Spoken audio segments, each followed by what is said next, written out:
Hey, what's going on, guys? Got my '03 Cobra here, and if you can take a guess, working on the diff.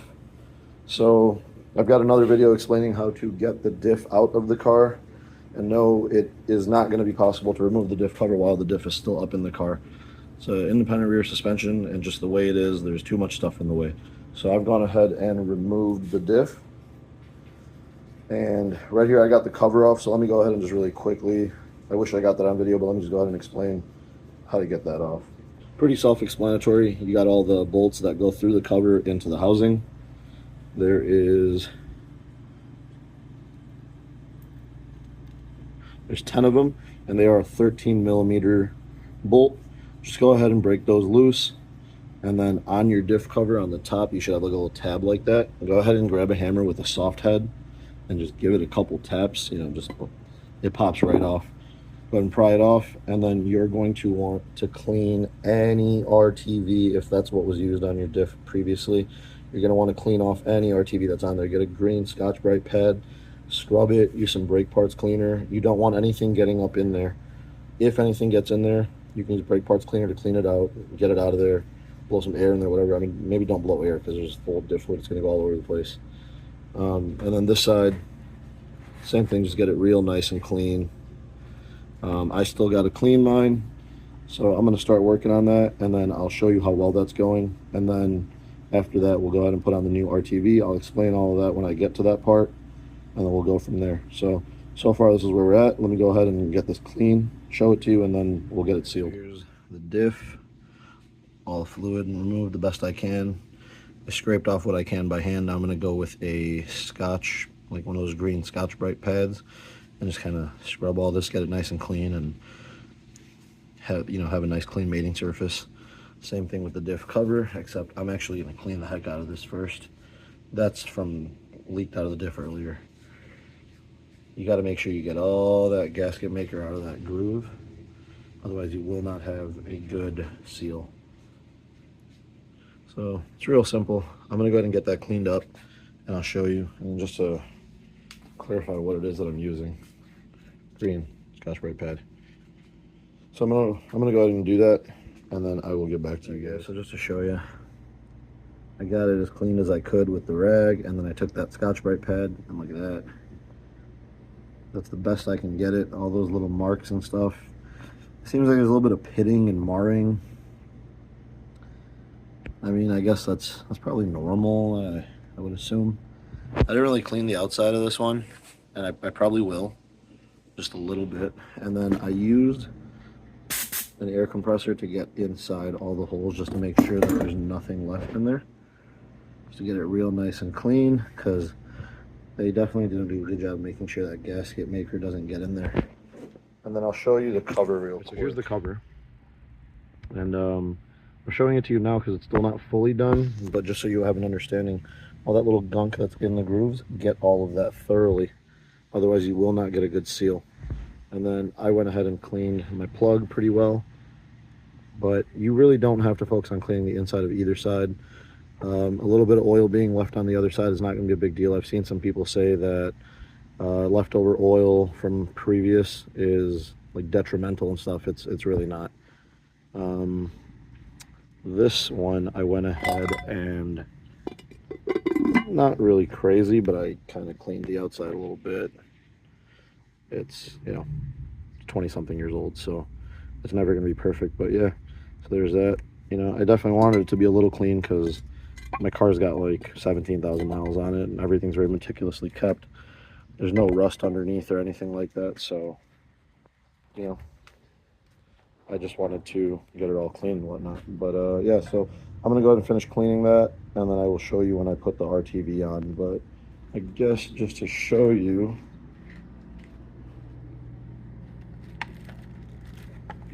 I'm using Hermetex Ultra Gray. I mean, there's some people use black.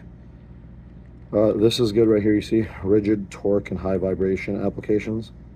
So for the solid rear axles, the black one's okay. It's oil resistant and all that, and this one's fine as well. But this one resists vibration and stuff, and with us having the independent rear axles on these cars, there's a lot of vibrations. The diff on the cover mounts to the subframe, and then bolt the front end torque brace bolts through to the subframe as well. So there's a lot of vibration on these diffs, and that can cause the gasket to become broken and then cause a leak as well. So something like this high vibration ultra gray, this is good stuff right here. So, or you can just buy a lube locker gasket, like pre-made, just put that on, but I'm gonna go ahead and do this. So when I get to that step, I will show you. But yeah, as you can see, there's probably a little bit left in there somewhere in the crevices, not a big deal, but yeah, I'm gonna go ahead and finish, guys, and then I'll show you the next step. All right, guys, so as you can see, got that diff cover looking brand new. Got that RTV. I just followed the groove, but then right there I put just a little circle. And then just in case, I made the same exact line on this side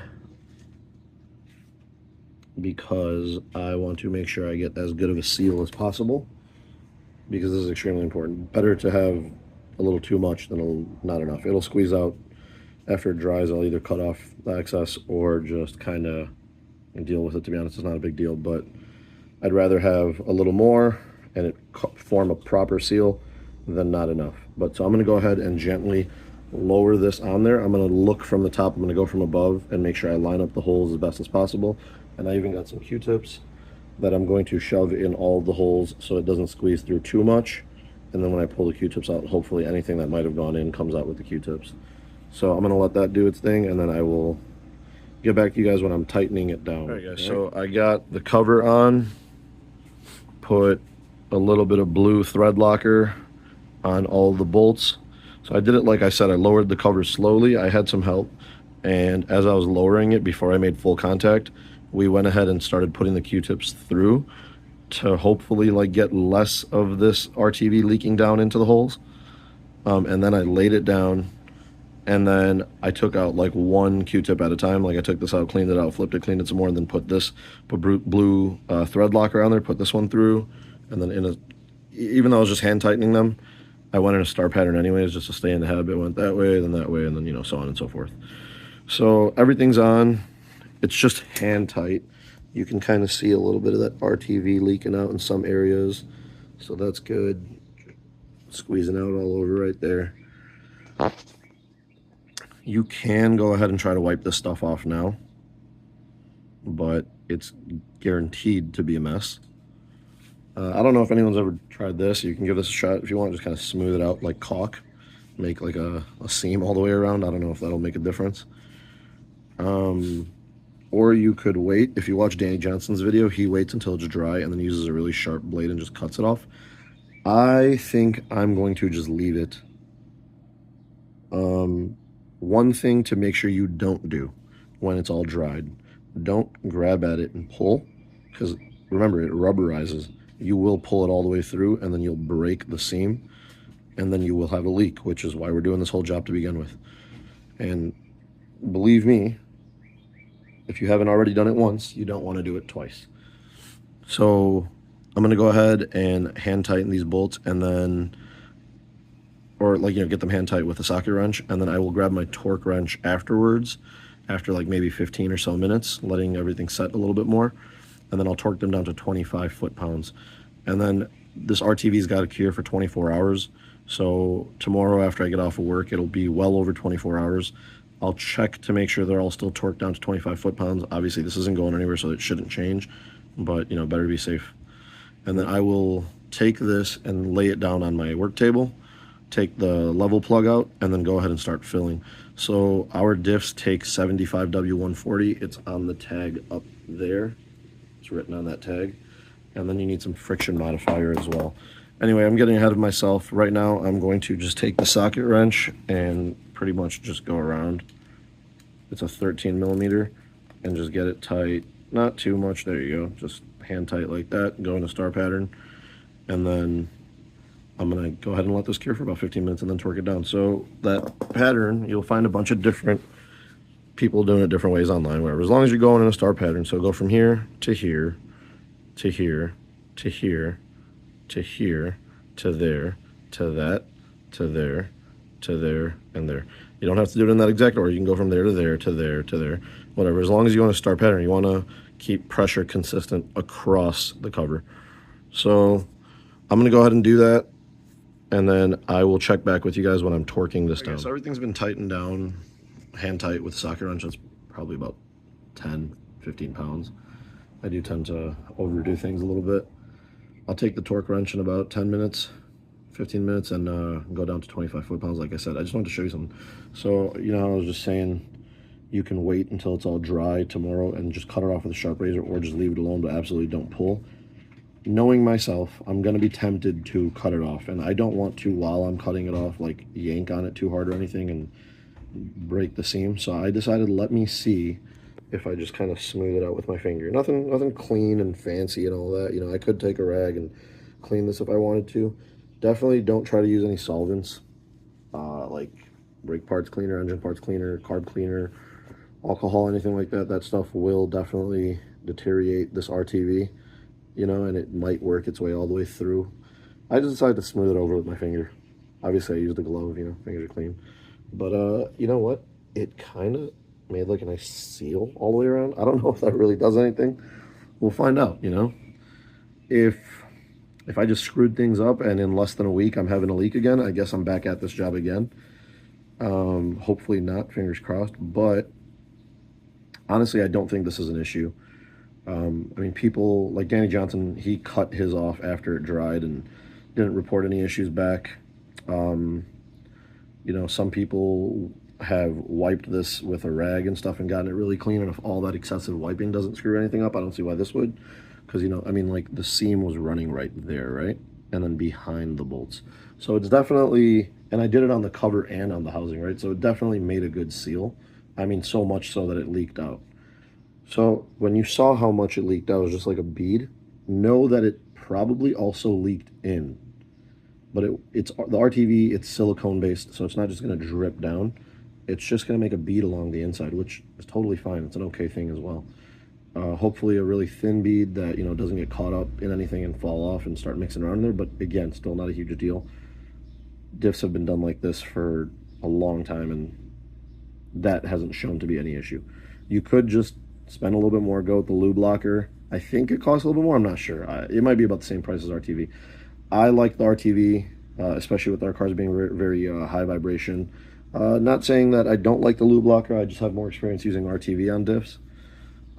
So this just makes me feel more comfortable. But anyway, I just want to show you guys, you know, I kind of just smoothed it out all the way around. And in like a month or so, if this doesn't show any issues, I'll make another video, you know, just kind of talking, short little 2-minute video talking about how it's all good. So like I said, in about 15 minutes, I'm going to grab my torque wrench, set it to 25 foot-pounds, star pattern again, torque everything down. And then tomorrow I will remove the level plug while this is sitting on a table level as possible. I'm probably going to shove like rubber gloves or napkins or something in the holes where the axles go so nothing leaks out. And then right before I close that up, I'll put some pipe dope on it, you know, some thread sealant. You know, like you could put Teflon tape, but liquid Teflon, pipe sealant, pipe thread, whatever, thread dope, whatever you want to call it. Put some on there and then tighten that up. I will double check the torque spec on that plug and let you guys know that as well when I'm doing that.